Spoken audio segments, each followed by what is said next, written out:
Good morning dear students, सभी का online class में हार्दिक स्वागत है। पिछली ऑनलाइन क्लास में हमने WBC, type of WBC, platelet, function of blood का अध्ययन किया। आज की इस ऑनलाइन क्लास में हम पढ़ते हैं ब्लड ग्रुप। देखो, बोर्ड की एग्ज़ाम के अलावा ये आज का जो टॉपिक है, राजस्थान में होने वाली सभी competitive exam, read level first and second, first grade, second grade, Rajasthan police, अन्य भर्ती प्रतियोगिता परीक्षा में इस टॉपिक से बहुत सारे प्रश्न पूछे जाते हैं। इसलिए इस वीडियो को पूरा देखेंगे, ध्यान से देखेंगे। जो चीज़ें नहीं समझ में आती हैं वो फ़ोन करके या कॉन्टैक्ट नंबर से या कैसे भी कमेंट करके आप पूछ सकते हैं। तो आज का अपना टॉपिक है ब्लड ग्रुप। देखो, इस पृथ्वी पर जितने भी मनुष्य हैं, जितने भी व्यक्ति हैं, सभी का रुधिर एक दूसरे के समान नहीं होता, बल्कि एक दूसरे से कुछ भिन्नता लिए भी होता है। हमारे रक्त की RBC पर एंटीजन पाए जाते हैं। क्या पाए जाते हैं? एंटीजन पाए जाते हैं। और एंटीजन के आधार पर रुधिर समूह को विभिन्न भागों में बांटा जाता है, विभिन्न वर्गों में बांटा जाता है। ध्यान से देखना। और हमारे रक्त में एंटीजन के दो तंत्र पाए जाते हैं, दो समूह पाए जाते हैं, जिन्हें ABO तंत्र, ABO सिस्टम और RH सिस्टम कहा जाता है। एंटीजन के कितने समूह पाए जाते हैं रुधिर में? दो, जिन्हें क्रमशः ABO सिस्टम, RH सिस्टम कहा जाता है। देखो, एंटीजन क्या चीज़ है, पहले इसके बारे में जानकारी प्राप्त करते हैं। एंटीजन क्या चीज़ है? वे यौगिक, वे पदार्थ, वे यौगिक, वे पदार्थ जो एंटीबॉडी निर्माण की प्रक्रिया को प्रेरित करते हैं। किसके निर्माण की प्रक्रिया को? एंटीबॉडी, एग्लूटिनिन कह सकते हो आप, कि निर्माण की प्रक्रिया को प्रेरित करते हैं। वे पदार्थ क्या कहलाते हैं? एंटीजन कहलाते हैं। तो एंटीजन के कितने समूह बता दिए? दो समूह, ABO सिस्टम और RH सिस्टम। सबसे पहले हम ABO सिस्टम का अध्ययन करते हैं। ABO तंत्र क्या है? देखो,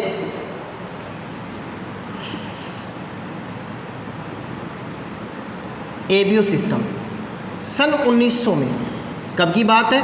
सन 1900 की बात है। वैज्ञानिक था कार्ल लैंडस्टीनर। ध्यान से देखना, सन 1900 में कार्ल लैंडस्टीनर ने ABO तंत्र की खोज की थी। तो सर्वप्रथम ABO तंत्र के बारे में बताने वाला वैज्ञानिक हो गया अपना कार्ल लैंडस्टीनर। देख, ABO तंत्र में क्या बताया गया कि RBC पर दो विशिष्ट प्रकार के एंटीजन पाए जाते हैं। एंटीजन पाए जाते हैं जिन्हें एंटीजन A व एंटीजन B कहते हैं। जिन्हें क्या कहा जाता है? प्रतिजन A तथा प्रतिजन B कहा जाता है। और उनको अंग्रेजी वर्णमाला के कैपिटल लेटर से दर्शाया जाता है। इसके अलावा इसकी प्लाज्मा में इसके विपरीत दो एंटीबॉडी पाई जाती है। क्या पाई जाती है? एंटीबॉडी पाई जाती है, जिन्हें स्मॉल लेटर A और B से दर्शाया जाता है। तो देखो, RBC में दो एंटीजन हैं, एंटीजन A और एंटीजन B, और इसकी प्लाज्मा में दो एंटीबॉडी पाई जाती हैं, प्रतिरक्षी पाई जाती हैं, जिन्हें स्मॉल A स्मॉल B से प्रदर्शित किया जाता, दर्शाया जाता है। अब मनुष्य में एंटीजन व एंटीबॉडी के आधार पर रुधिर वर्ग को 4 भागों में बांटा गया है। रुधिर वर्ग को कितने भागों में बांटा गया है? 4 भागों में। इस टॉपिक को देखो हम एक सारणी के माध्यम से समझते हैं। ब्लड ग्रुप, सारणी का पहला पॉइंट हो जाएगा ब्लड ग्रुप। फिर देखो किस प्रकार का एंटीजन है, फिर किस प्रकार की एंटीबॉडी है, किसको रुधिर दे सकता है, किसको रुधिर दे सकता है, किससे रुधिर ले सकता है, और भारत में प्रतिशत संख्या कि भारत में कितने प्रतिशत लोग इन ब्लड ग्रुप के पाए जाते हैं। सबसे पहले हम बात करते हैं रुधिर वर्ग A की, ब्लड ग्रुप A की। देखो, A में एंटीजन A पाया जाता है। कौन सा एंटीजन पाया जाता है? A एंटीजन, जिसे कैपिटल लेटर से दर्शाते हैं। एंटीबॉडी स्मॉल B, एंटीबॉडी क्या है? Small B। किसको रुधिर दे सकता है? तो ध्यान से देखेंगे, A रुधिर वाला व्यक्ति A वाले को रुधिर दे सकता है, और किसको दे सकता है? AB वाले को रुधिर दे सकता है। किससे रुधिर ले सकता है? ये A से ले सकता है, और किससे ले सकता है? O से ले सकता है। भारत में रुधिर A वर्ग वाले व्यक्तियों की संख्या 23.5% पाई जाती है। बहुत ही महत्वपूर्ण चीज़ बता रहा हूँ कि A रुधिर वर्ग वाले व्यक्तियों की संख्या भारत में कितनी है? 23.5%। अब देखो हम बात करते हैं ब्लड ग्रुप बी की। तो एंटीजन इसमें पाया जाएगा बी, एंटीबॉडी स्मॉल ए, और किसको रुधिर दे सकता है, किसकी बात कर रहे हैं, बी की, तो ये बी को दे सकता है, इसके अलावा किसको दे सकता है, ए बी को दे सकता है। किससे ले सकता है, बी से ले सकता है और ओ से ले सकता है। भारत में प्रतिशत मात्रा 34.5%, यानी रुधिर वर्ग बी वाले व्यक्तियों की संख्या भारत में कितनी पाई जाती है, 34.5% पाई जाती है। फिर देखो हम बात करते हैं ए बी रुधिर वर्ग। तो देखो ए बी रुधिर वर्ग में बात करें एंटीजन की, ए व बी दोनों पाए जाते हैं, ए व बी दोनों पाए जाते हैं। एंटीबॉडी नहीं पाई जाती है, किसी प्रकार की एंटीबॉडी नहीं पाई जाती। ये किसको रुधिर दे सकता है, तो देखो ए बी जो है वो ए बी को ही रुधिर दे सकता है।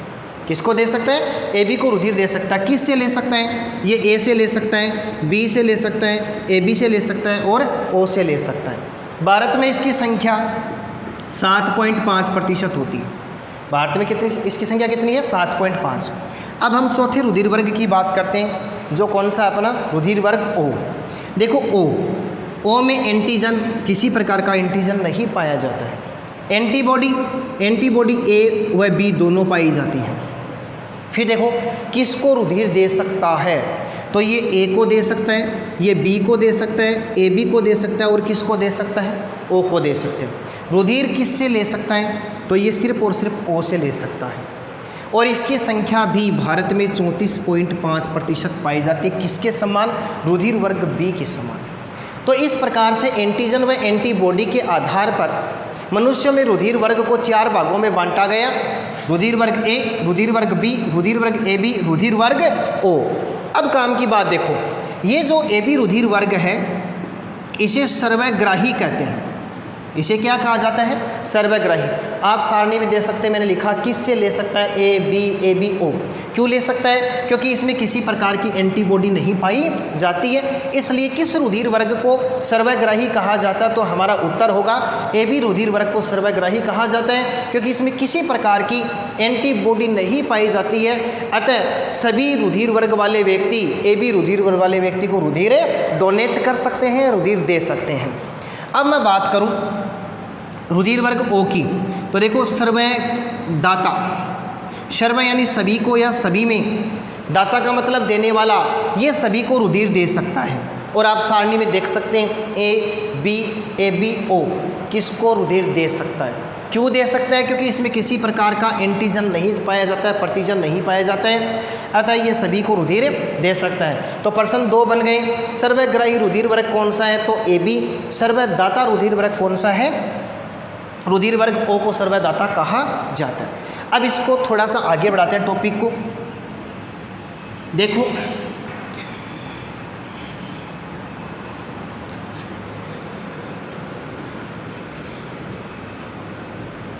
किसी व्यक्ति को, माना कोई व्यक्ति है, एम कोई व्यक्ति है, इसका रुधिर वर्ग ए है, इसका रुधिर वर्ग क्या है, ए है।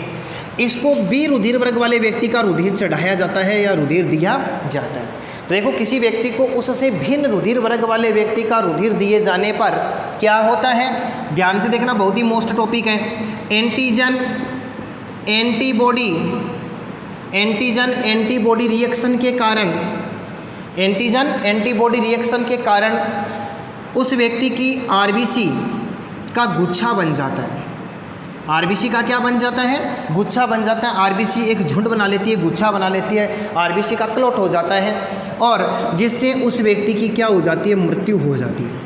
व्यक्ति की क्या हो जाती है, मृत्यु। कंडीशन कब है, जब देखो किसी व्यक्ति को उससे भिन्न रुधिर वर्ग वाले व्यक्ति का रुधिर चढ़ाया जाता है या दिया जाता है, तो एंटीजन एंटीबॉडी रिएक्शन के कारण आरबीसी का गुच्छा बन जाता है और व्यक्ति की क्या हो जाती है, मृत्यु हो जाती है। ध्यान से देखना, आरबीसी का गुच्छा बनने की जो विधि है या प्रक्रिया है उसे एग्लूटिनेशन कहते हैं।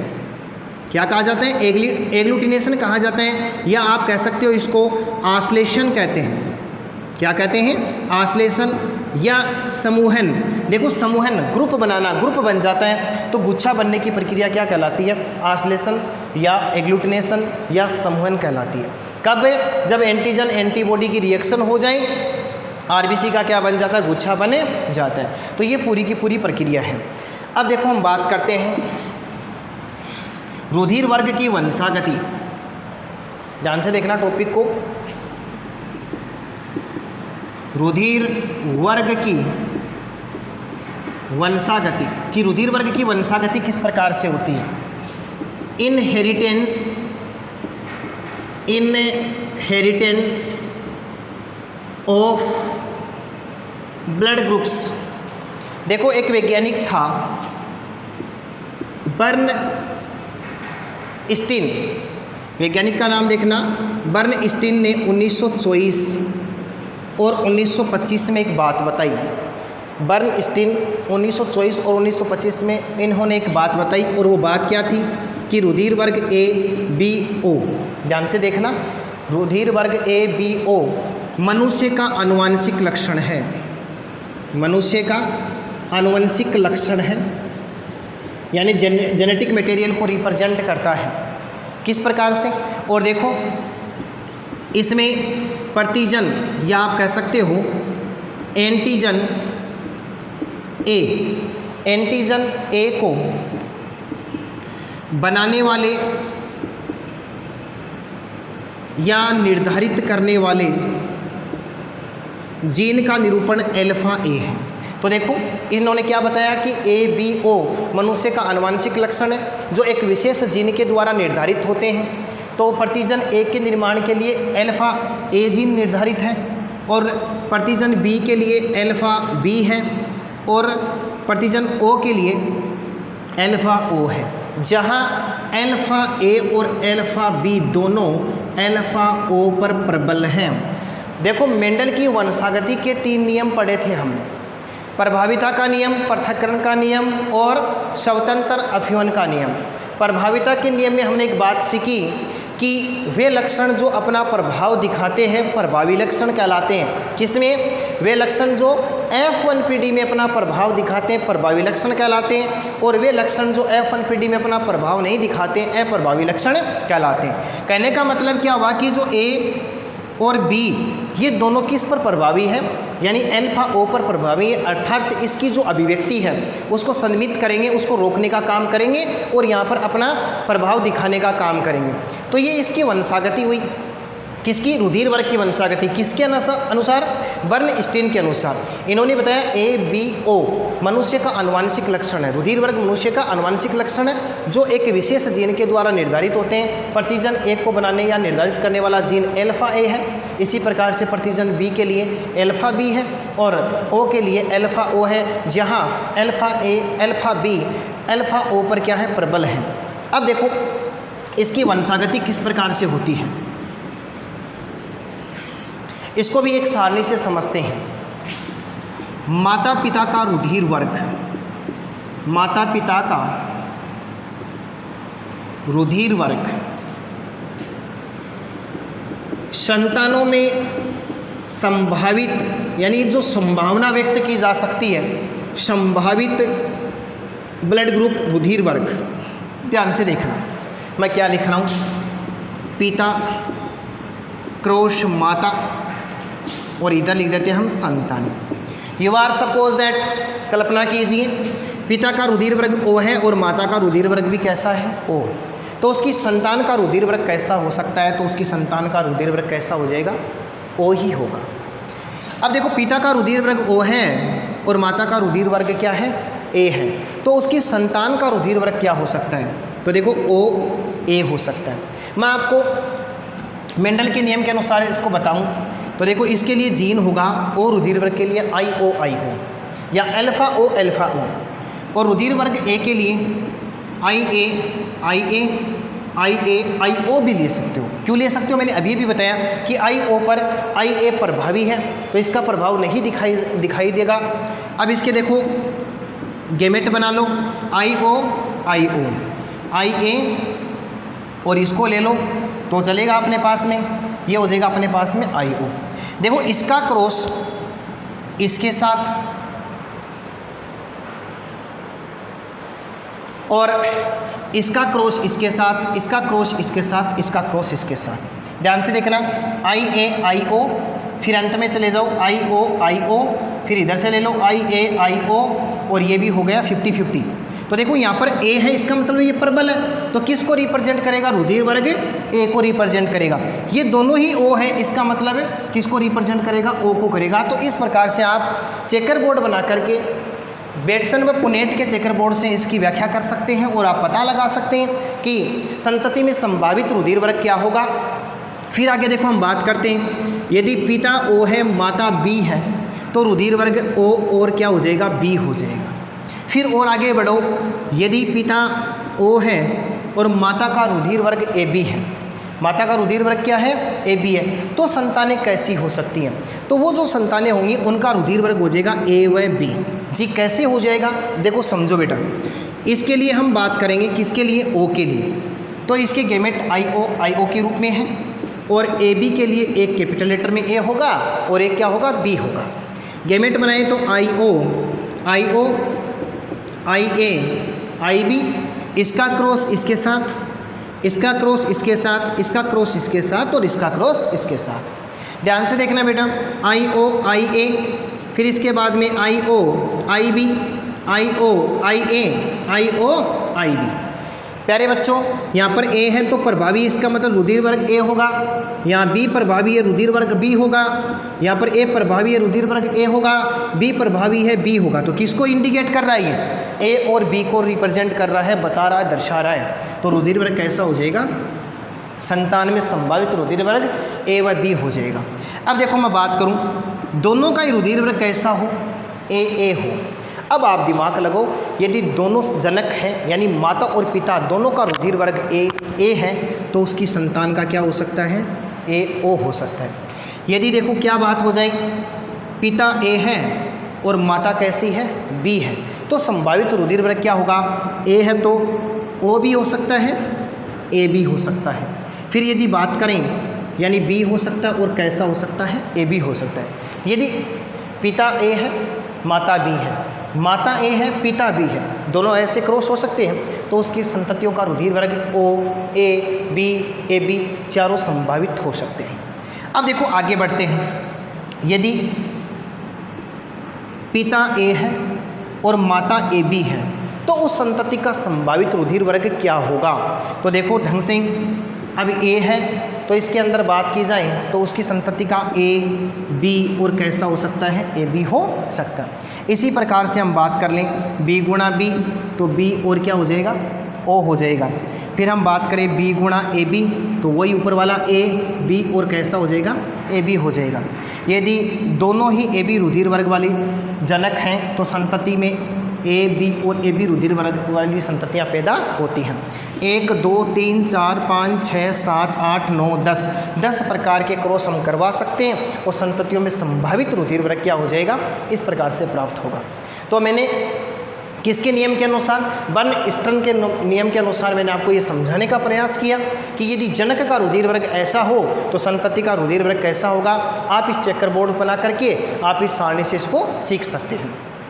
अब देखो हम बात करते हैं दूसरे रुधिर वर्ग की या दूसरे तंत्र की, एंटीजन का जो दूसरा तंत्र है उसकी बात करते हैं।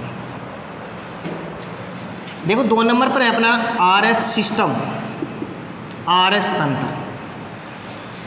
रिसस मंकी में, ध्यान से देखना, रिसस बंदर में खोज के कारण इसे आरएच कहा गया। तो इसकी खोज किस में हुई थी? रिसस बंदर में हुई थी। रिसस नामक बंदर था, उसमें इसकी खोज हुई, अतः इसे आरएच कहा गया। देखो वैज्ञानिक था कार्ल लैंडस्टीनर, कन्फ्यूज मत हो जाना, रुधिर वर्ग में भी कार्ल लैंडस्टीनर है, लेकिन इसके साथ में एक वैज्ञानिक और आता है वीनर। दोनों ने मिलकर के सन 1940 में, कब की बात है?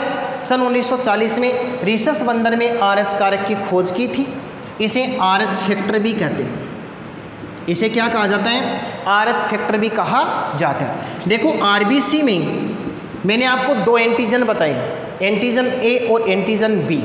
तो ध्यान से देखेंगे आरबीसी में एंटीजन ए और एंटीजन बी के अलावा एक और एंटीजन पाया जाता है जिसे हम आरएच एंटीजन कहते हैं। फिर ये विद्यार्थियों ध्यान से देखना, आरएच एंटीजन कहते हैं। RH एंटीजन की उपस्थिति और अनुपस्थिति के आधार पर देखो इसे RH पॉजिटिव और RH नेगेटिव दो भागों में डिवाइड किया गया। यानी RBC पर एंटीजन A एंटीजन B के अलावा एक और एंटीजन पाया जाता है जिसे RH एंटीजन कहते हैं। इसकी उपस्थिति और अनुपस्थिति के आधार पर RH पॉजिटिव RH नेगेटिव में बांटा गया। ये थी कहानी।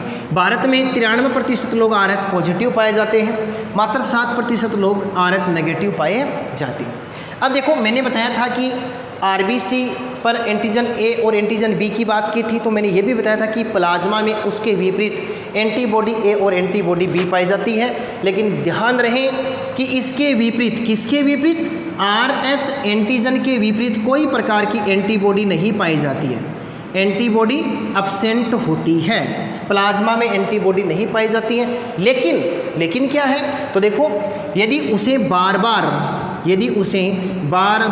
RH फैक्टर, RH कारक दिया जाता है तो उसके शरीर में RH एंटीबॉडी उत्पन्न हो जाती है। देखो यानी नेचुरल रूप से तो उसके प्लाज्मा में किसी प्रकार की एंटीबॉडी नहीं पाई जाती है, लेकिन उसे बार बार RH कारक दिया जाएगा तो उसमें RH एंटीबॉडी का निर्माण हो जाता है। इसको हम एक बहुत ही महत्वपूर्ण उदाहरण से समझने का प्रयास करते हैं। तो इस उदाहरण पर सभी बच्चे अपना ध्यान करेंगे, फोकस देंगे। देखो मैंने बताया कि RH पॉजिटिव पुरुष, ये उदाहरण आपको समझाएगा। RH पॉजिटिव पुरुष का विवाह है RH नेगेटिव महिला के साथ होता है। किसका विवाह किसके साथ? RH पॉजिटिव पुरुष का विवाह है RH नेगेटिव महिला के साथ होता है। तो देखो इन दोनों की जो प्रथम गर्भस्थ संतान होगी, प्रथम गर्भस्थ संतान RH पॉजिटिव होगी। कैसी होगी? RH पॉजिटिव होगी, या हम कह सकते हैं सामान्य होगी। सामान्य का मतलब ये है कि इसमें किसी प्रकार का डिसऑर्डर नहीं होगा, किसी प्रकार का रोग नहीं होगा। अब देखो क्या होगा कि जब इस गर्भस्थ शिशु का जन्म होता है, यानी क्या कह सकते हैं, प्रसव के समय ये RH एंटीजन, ध्यान से देखना, ये RH एंटीजन माता के शरीर में प्रवेश कर जाता है, माता के शरीर में इंटर हो जाता है और इंटर होकर के RH एंटीबॉडी बना लेता है। प्यारे बच्चों क्या बना लेता है? RH एंटीबॉडी बना लेता है। अब भविष्य में ये महिला यदि गर्भ धारण करती है तो क्या होता है? तो देखो दूसरी संतान के समय क्या होगा, जैसे ये गर्भ धारण करेगी तो ये जो RH एंटीबॉडी जो माता के शरीर में बनी है, ये प्लेसेंटा, ध्यान से देखना, प्लेसेंटा को पार करती हुई या प्लेसेंटा के माध्यम से किस में प्रवेश कर जाती है? उस शिशु के शरीर में प्रवेश कर जाती है। किस में प्रवेश कर जाती है?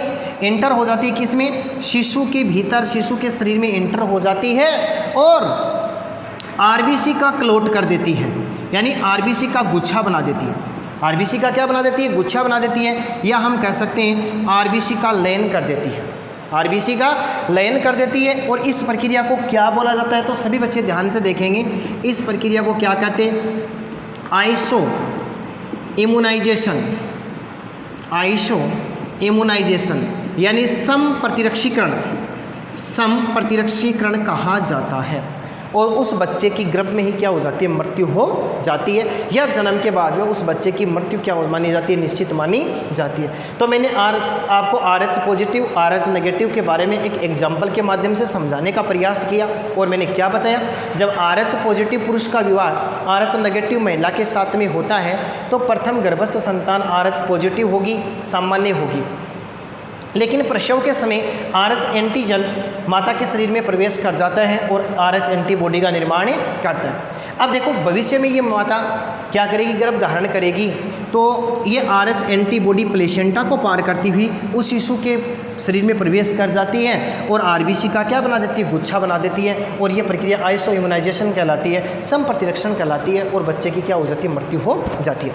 देखो इस रोग को क्या कहते हैं? ये जो गुच्छा बन रहा है इसको क्या कहा जाता है? बहुत ही महत्वपूर्ण है, इरिथ्रोब्लास्टोफिटेलिस, इरिथ्रोब्लास्टोफिटेलिस कहते हैं। इस रोग को क्या कहा जाता है? इरिथ्रोब्लास्टोफिटेलिस, जिसे हम गर्भ रक्ताणु कोरकता कहते हैं।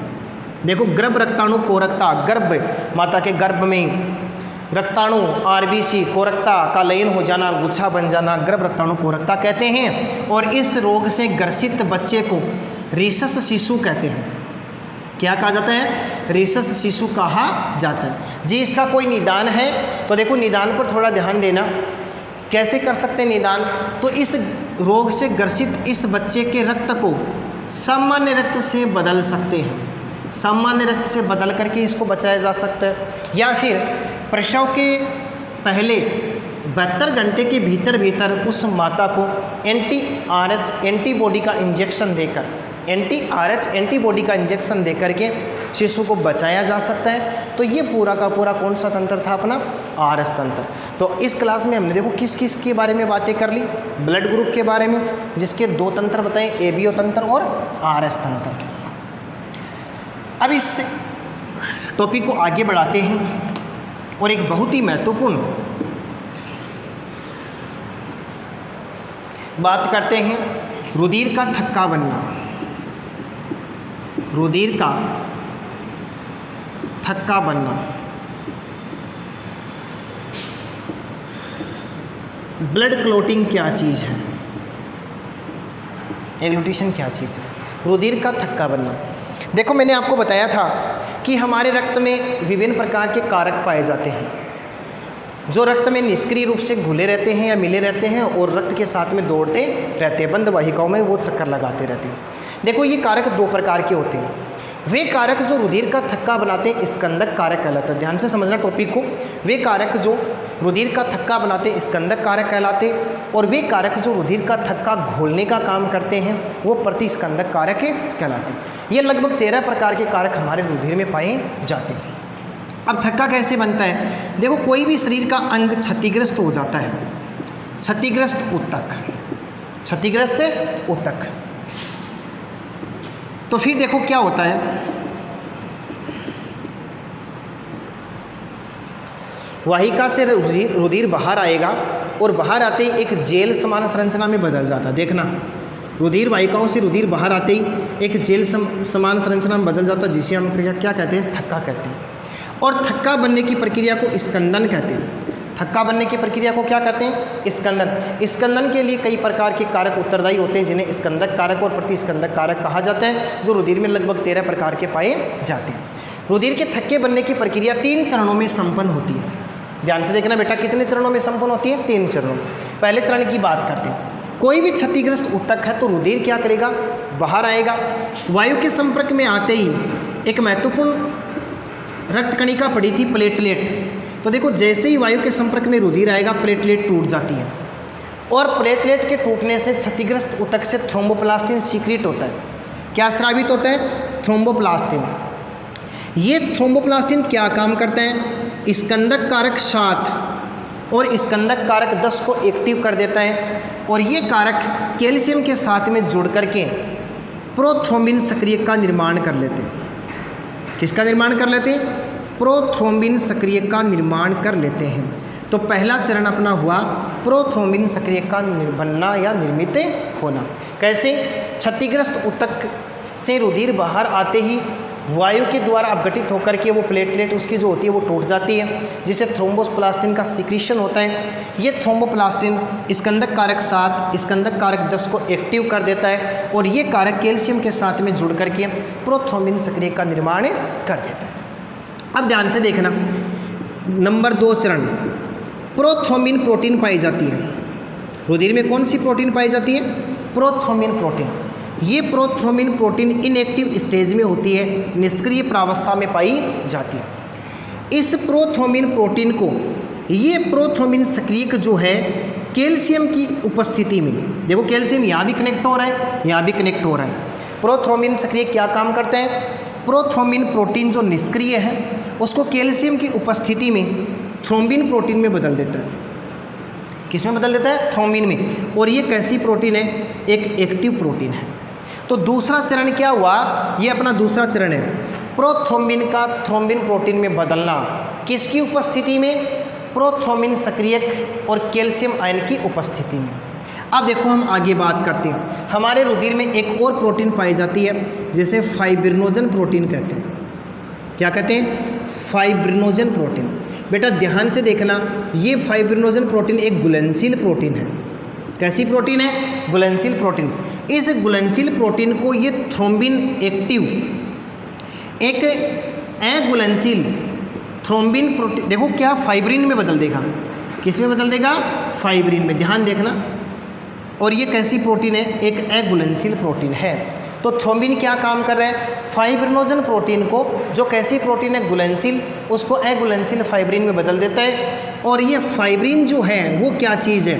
ये तंतुमय संरचना का निर्माण करता है। किसका निर्माण करता है? तंतुमय संरचना का निर्माण करता है। और इसमें आकर के रक्त कणिकाएँ यानी ब्लड सेल्स आकर के फंस जाती है, कैल्शियम आयन आकर के इसमें जुड़ जाते हैं और एक जटिलतम संरचना का निर्माण कर लेते हैं, जिसे हम क्लोट कहते हैं। जिसे हम क्या कहते हैं? क्लोट कहते हैं। और रुधिर का क्या बन जाता? थक्का। और ये थक्का क्या काम करेगा? बहते रक्त को बहने से रोकने का काम करता है। और इस प्रक्रिया में 6 से 10 मिनट का समय लगता है। आपको कॉम्पिटिटिव एग्जाम में पूछा जा सकता है कि सामान्य अवस्था में यदि व्यक्ति को किसी प्रकार का डिसऑर्डर रोग नहीं है तो रुधिर के थक्के बनने की प्रक्रिया में कितना समय लगता है? तो ध्यान रहे 6 से 10 मिनट का समय लगता है। तो आज हमने रुधिर के थक्के बनने की प्रक्रिया को पढ़ा, जो कितने चरणों में संपन्न होती है? 3 चरणों में। देखो, क्षतिग्रस्त ऊतक है, प्लेटलेट वायु के संपर्क में आके टूटेगी, अतः ऊतक से थ्रोम्बोप्लास्टिन सीक्रेट होगा।